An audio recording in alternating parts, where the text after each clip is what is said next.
Morning student. ये देखो chapter 9 में हमने उपपद विभक्ति पढ़ लिया था। अब है उसके दूसरा टॉपिक है कारक। देखो कारक किसे कहते हैं? क्रिया के साथ जिसका सीधा संबंध होता है उसे कारक कहते हैं। क्रिया आप लोग जानते हो, जो सेंटेंस होता है कि मोहन विद्यालय जाता है, तो मोहन क्या हो गया? कर्ता, विद्यालय हो गया कर्म, और गच्छति क्या हो गया? क्रिया हो गई। क्योंकि गम धातु के साथ में क्रिया मिलने पर वो शब्द क्या बन जाती है? क्रिया बन जाती है। ठीक है। अब संस्कृत में कारक कितने प्रकार के होते हैं? 6 प्रकार के होते हैं। कर्ता कारक, कर्म कारक, करण कारक, संप्रदान कारक, आपादान कारक और अधिकरण कारक। अब इसमें देखो कि आप लोग बोलोगे कि मैम संबंध और संबोधन भी होता है, क्योंकि हम सेंटेंस में उनका प्रयोग करते हैं। मगर अब इसमें देखो कि संबंध कारक तथा संबोधन कारक का क्रिया के साथ प्रत्यक्ष संबंध नहीं होता है, इसलिए इन्हें कारक में नहीं मानते। तथापि अनुवाद की सुविधा के लिए हम इनके अंतर्गत गिन लेते हैं। किसके लिए? अनुवाद के लिए। अनुवाद का मतलब है जब हम सेंटेंस बनाते हैं उनमें इनकी सुविधा के लिए अंतर्गत उनको गिनने के लिए हम इनको उसमें लेते हैं, मगर ये कारक में गिने नहीं जाते। जैसे देखो कारक की टेबल आप लोगों ने हिंदी में भी पढ़ी होगी, विभक्ति, कारक और चिन्ह। अब इसमें देखो ये जो दे रखी प्रथमा, द्वितीय, तृतीय, चतुर्थी, पंचमी, षष्ठी और सप्तमी, ठीक है, और लास्ट में होती है संबोधन। ठीक है, इसमें कौन सी विभक्ति होती है? प्रथमा। अभी कारक हो गए कि कर्ता ने, तो कौन सी विभक्ति हुई? प्रथमा। ये चिन्ह आप ध्यान रखना, जहां जो चिन्ह होगा वही विभक्ति होगी। जैसे सेकंड है कर्म को, तो विभक्ति कौन सी? द्वितीय। करण से विभक्ति कौन सी? तृतीय। संप्रदान के लिए मतलब चतुर्थी विभक्ति, और आपादान से अलग होना पंचमी विभक्ति, और संबंध काके की षष्ठी विभक्ति, और अधिकरण में पर सप्तमी विभक्ति, और लास्ट में जो संबोधन होता है हे अरे वो, संबोधन जो चिन्ह लगता है उसमें कौन सी विभक्ति लगाते हैं? हमेशा प्रथमा विभक्ति का ही प्रयोग होता है, वो हमेशा याद रखना। अब देखो कर्ता कारक।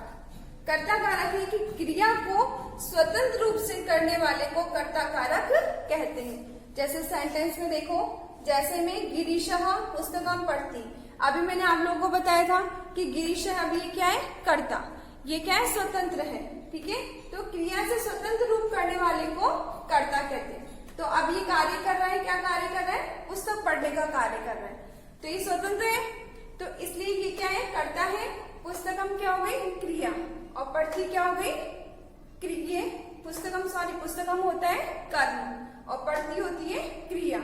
ठीक है, अब देखो दूसरा सेंटेंस देखो, कर्म कारक। क्रिया को संपदान में कर्ता के साथ सर्वाधिक अभिष्ट को कर्म कारक कहते हैं।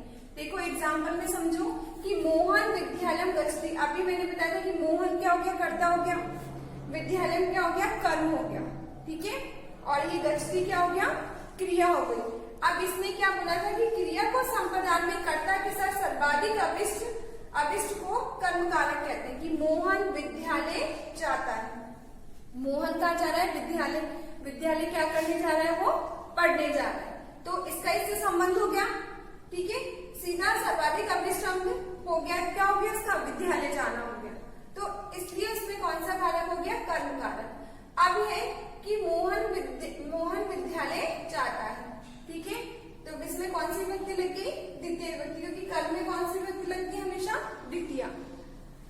अब है कर्म कारक से चिन्ह लिखत, कि कर्म कारक में कौन सा चिन्ह है?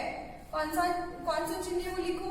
अब देखो कर्म कारक को कौन सी विभक्ति हो गई? द्वितीय। चिन्ह कौन सा हो गया? को, तो हम कौन सा लिखेंगे इसमें? को। तीसरा है के, चौथा क्वेश्चन है के लिए चिन्ह का कारक से अस्ति, की के लिए चिन्ह का किस कारक का प्रयोग किया गया है? अब के लिए कौन सा कारक हो गया? संप्रदान कारक। पांचवा क्वेश्चन है संबोधन शब्दम प्रयुज्य एकम वाक्यम रचयत, कि संबोधन शब्द का प्रयोग करते हुए एक वाक्य लिखो। हे राम त्वम किम करोषि, कि हे राम तुम क्या करते हो? ये हो गया हमारा सेंटेंस। क्वेश्चन नंबर ग में देखो कि निम्नलिखित वाक्य से स्थूल पदेशों का विभक्ति प्रयुक्त। स्थूल पद का मतलब है कि जो वर्ड बुक में तो क्या होता है कि ब्लैक दिया होता है, डार्क ब्लैक, तो उससे हमें समझ में आ रहा था कि कौन सा है। इसलिए मैंने इसको समझाने के लिए आपको क्या कर दिया, अंडरलाइन कर दिया। तो छात्रेषु देवः पठुतम। तो अब यहाँ देखो कि छात्रों में देव क्या है, पठुतम मतलब सबसे श्रेष्ठ है। तो अब इसमें है छात्रेषु, तो छात्रेषु रामे राम्यो रामेषु, तो छात्रे छात्रो छात्रेषु, तो कौन सी विभक्ति होगी, सप्तमी विभक्ति का बहुवचन। पुत्रः जनकम बिना न गच्छति, कि पुत्र जनकम बिना, अब जनकम पे कौन सी विभक्ति हो गई, द्वितीय विभक्ति। मैंने हमेशा बताया है कि जहां भी मैं लगता है उसमें हमेशा द्वितीय विभक्ति का प्रयोग किया जाता है। ठीक है, कि पुता पुत्र पिता के बिना नहीं जाता है, इसका ये मीनिंग है। तीसरा है अहम देवालयम गच्छामि, कि मैं मंदिर जाता हूँ। अब आप बोलोगे कि मैम अहम में इसमें विभक्ति कैसे हो गई, क्योंकि ये तो कर्ता के लिए प्रयोग होता है, मगर अहम क्या है, अस्मत् का रूप है। अस्मत् भी क्या होते हैं, शब्द रूप होते हैं। जैसे रामे रामो रामा रामे में रामो शब्द रूप चलते हैं, ऐसे अहम के भी चलते हैं, अहम आवाम वयम माँ मावाम अस्मान, इसलिए इसमें प्रथम विभक्ति का एक वचन है। चौथा है युवाम लेखम लिखत, कि हम दोनों लेख लिखते हैं। अब विभक्ति लेखम म आ गया, मैं बताऊं कौन सी विभक्ति हो गई, द्वितीय विभक्ति। द्वितीय विभक्ति का एक वचन, क्योंकि म है। उसके बाद देखो फिफ्थ वाला है ग्रामम समया निक्षा नदी बहती। अभी देखो समय आ गया, समय हमने उपद विभक्ति पढ़ी थी। उपद विभक्ति में मैंने आप लोगों को बताया था कि वो आपको सारे वर्ड याद करने, जैसे आप लोगों को सारे वीआईपीओ के नाम याद होते हैं, ऐसे इन सबके भी नाम याद रखने आपको। अब आपको देखते ही पता चल गया कि समय क्या है, एक उपद विभक्ति का वर्ड है। जहां भी उपद विभक्ति में वर्ड आ जाता है उस शब्द के योग में उसी विभक्ति का प्रयोग किया जाता है। तो समय के योग में कौन सी विभक्ति का, हमेशा द्वितीय विभक्ति का प्रयोग किया जाता है। समय निक्सा मतलब पास में, याद है आप लोगों को। तो गांव के पास में नदी बहती है, तो गांव में कौन सी विभक्ति लगी, द्वितीय विभक्ति। तो राम की द्वितीय विभक्ति रामम, तो क्या होगी, रामम। उसके बाद एक घर वाला देखो, कारकः परिभाषित कुरुतः, मतलब कारक की परिभाषा लिखो। संस्कृतस्य कारकः किम भेदा अस्ति, और संस्कृत के कारक में क्या भेद होते हैं, मतलब कितने भेद होते हैं उनके नाम लिखो। तो कारक की परिभाषा होगी कि क्रिया के साथ जिसका सीधा संबंध होता है उसे कारक कहते हैं। कारक कितने प्रकार के होते हैं, 6 प्रकार के होते हैं।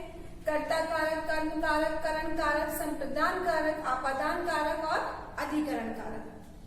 फिफ्थ वाला क्वेश्चन है आपके कि द्विकारकः लिखत संस्कृतस्य व्याकरणम अंतर्गत न अस्ति, कि 2 कारकों के नाम लिखो जो संस्कृत व्याकरण के अंतर्गत नहीं आते। संस्कृत व्याकरण का मतलब इसमें ये कि जो कारक में गिने नहीं जाते। कौन से, संबंध कारक और संबोधन कारक। ये 2 कारक ऐसे हैं जो इसमें कारकों में गिने नहीं जाते हैं। ये सिर्फ हम अनुवाद जब बनाते हैं तो उसमें इनको अनुवाद में हम प्रयोग ले लेते हैं, मगर ये कारक में गिने नहीं जाते।